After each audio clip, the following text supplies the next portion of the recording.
Hi, friends and family. Thank you for joining me here at the Doge Reporter. I'm on right now with Randy, and he has a January 6er. What's the name of the January 6er you have, Randy? My name is Jonathan Monifo. Jonathan. So, since you've been released, have you been housed and taken care of, or has the government straight out basically abandoned you and left you on the street to defend yourself? I mean, what's the situation you're in? So we knew the facility was aware that President Trump was going to be pardoning the January 6ers. And while we were still waiting for the actual paperwork to go through, they staffed two people on a holiday at 5:30 in the morning to make sure that when the president's orders went through that I was immediately released. But they kicked me to the curb. There was no planning for the months prior. I tried to work with my unit team to come up with a plan as far as discharge if an immediate release was to take place, and they kicked the can down the road. In fact, when they kicked you guys out, we were all there waiting. This was a night that was like 18 degrees. It was colder in upstate New Hampshire. I promise you. It was pretty cold, though. Yeah, and but my point is you guys didn't have the proper clothes or even IDs. I tried to hang around to buy you guys a beer or even a steak, and there were restaurants that wouldn't even let people in because they didn't even have IDs. That's a fact. And on top of it, I asked for an ID. I said, I know you guys issue IDs for people who are being released, and they're like, well, we're not going to do that until we get an order. Until then, your release date is the one listed on the judge's order. And I'm like, but it's probably going to happen. And they're like, well, there's nothing we can do. And when they discharged me, they wouldn't allow me to have clothes sent in and be put in property. They wouldn't allow that. I'm glad you're saying this because that's called cruel and unusual punishment, and that's a violation of the Constitution. And while I wholeheartedly agree, I think there are other aspects of my time in the Bureau of Prisons that too need to be highlighted. Not just my own, but that of other January 6ers as well. We were physically assaulted and abused by officers whose sole mission it was for their own entertainment to mess with us. Bad. I mean, really briefly, I was placed in 4-point restraints for 18 hours plus. How did you go to the bathroom? You defecate and urinate on yourself, sir. Oh my God. Yeah, that's completely. They don't feed you. That is they completely. Won't feed you when you remember the officer's name that was the head tyrant?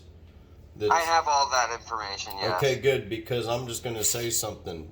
You punk. I hope you're listening to this because the Department of Government Efficiency, we're going to get you and we're going to throw you in my jail. I don't care if you're going to be sitting in a jail in the state of South Dakota, but two can play this game, buddy.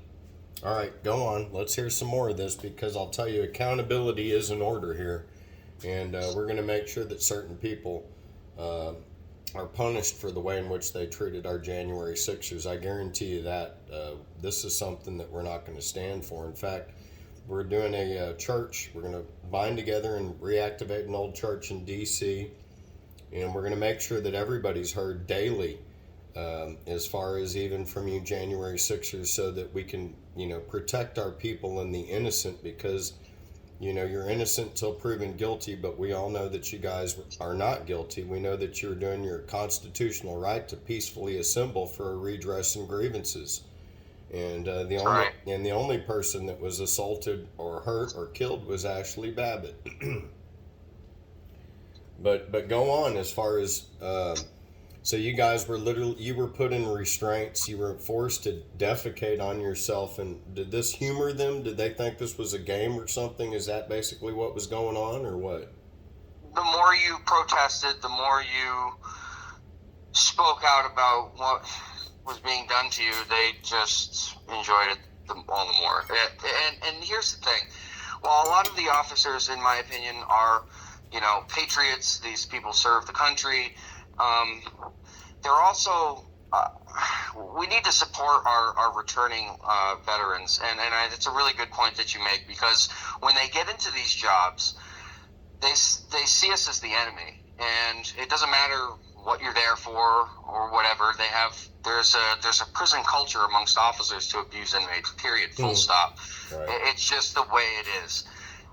Whether it's something small as how they talk to you, which as a man I don't care what someone says. It's what they do, and up to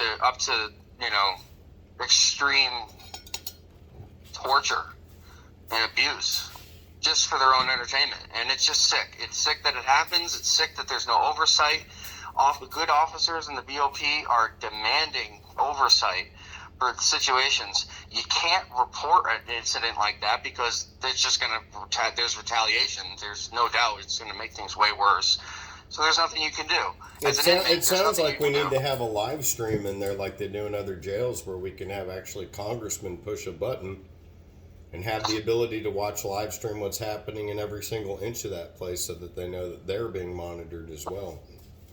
I would place myself on suicide watch on a number of occasions because it was my understanding that facilities have cameras in those areas so that they can record the behaviors and actions of inmates who are, threatening to harm themselves. Right. And it was for the reason of accountability that I would choose to go into these areas because I thought there was a camera. And I'll never forget when the first time that I felt I had to go to the suicide watch area for my own protection, thinking there was a camera in there.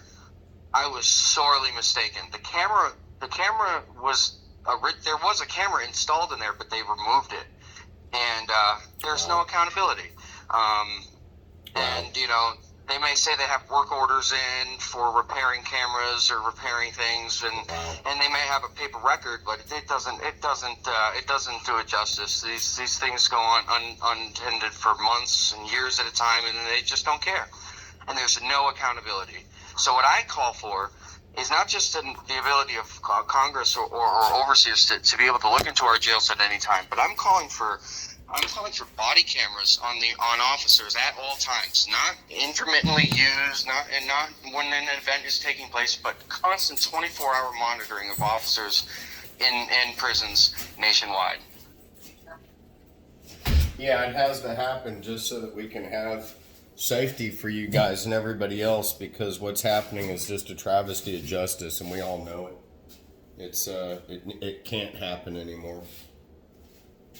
I recall an event that occurred in Oklahoma at the Grady County Jail, where I was infected with a bacterial infection in my lip that was causing not only my lip to swell but to go numb, and it was huge. I couldn't speak. I couldn't eat. It was terrible.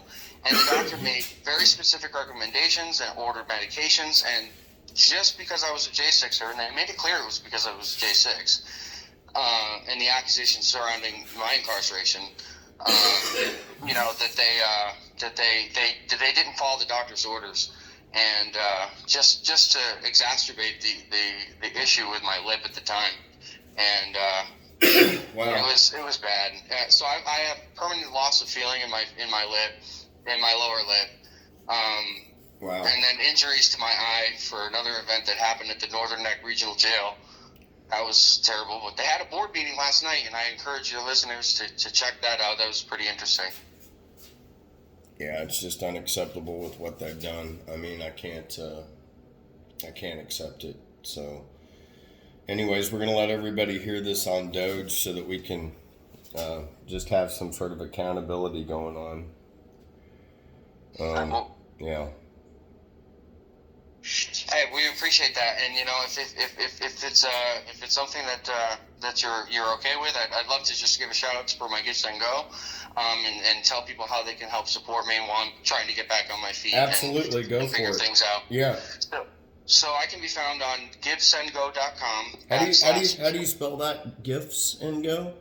Give. Okay, give. GIVE. Okay. Send Go. Okay. .com. Okay. /Jonathan JONATHAN. Okay. _ Munafo MUNAFO. Okay.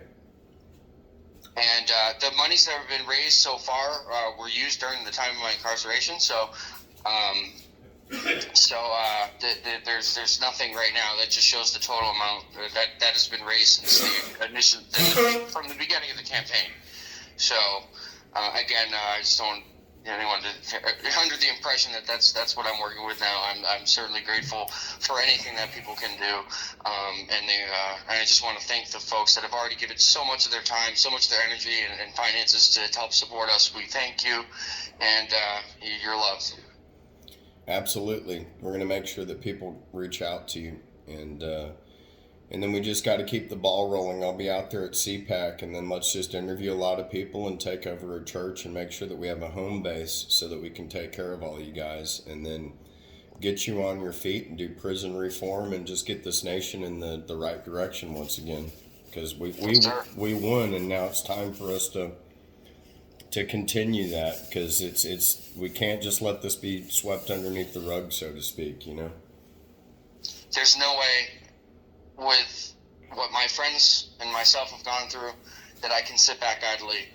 It is my civic duty and an honor to stand up for the patriots and the Americans that are suffering within the prison walls and of our prison system right now, and continue to expose the government for its corruption, and on every level, state, local, and federally. So that's the torch that we carry, and we're not going to stop until we see justice and reform in these areas. And so this can never happen again, because folks, remember, you don't think it can happen until it happens to you. That's right.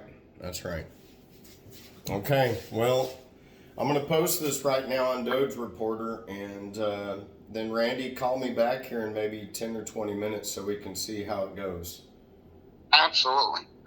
Thank you so much, brother. And then see if you can walk me through the Zoom thing, and then we can have a much better production going on. Yeah, absolutely. I mean, that's something that we can record and then edit. A lot of times what I do, if you have a 2-screen Zoom recording, then you could put an overlay on it and create like a lower third and all that kind of stuff. So okay, well then, show me how to do that, and let's get this ball rolling. Yeah, absolutely. Double check that GiveSendGo link and just make sure it posts to my page as I described it. And then if you want to post it in your link for your Doge report, that would be awesome. Oh, that's what I'm going to do. I'm going to type it and make sure it works, and then put it as a link underneath our video. Perfect. Yep. Perfect. So I'll give you a call in 20 minutes. Okay, perfect. Thank you, sir. Yeah, thank you. All right. Talk to you soon. All right, bye. All right, bye. Well, there you have it. We're going to be working with the government. We got to basically save everybody that we can. This is unacceptable. And I'm not going to stop until we've taken care of every one of these January 6ers, and understand the next person I got to help out is Tina Peters up in Colorado. But you don't do that to a very beautiful lady who has been a patriot, who also gave her son. She's a Gold Star mom. And be prepared to release Tina Peters, or you will be seeing Colonel Sanders in the whites of my eyes. And so help you if you see me, because I'll bring every general and colonel up there until you understand. I will activate the military against you. My name is Chris Sanders. Thank you for listening. God bless.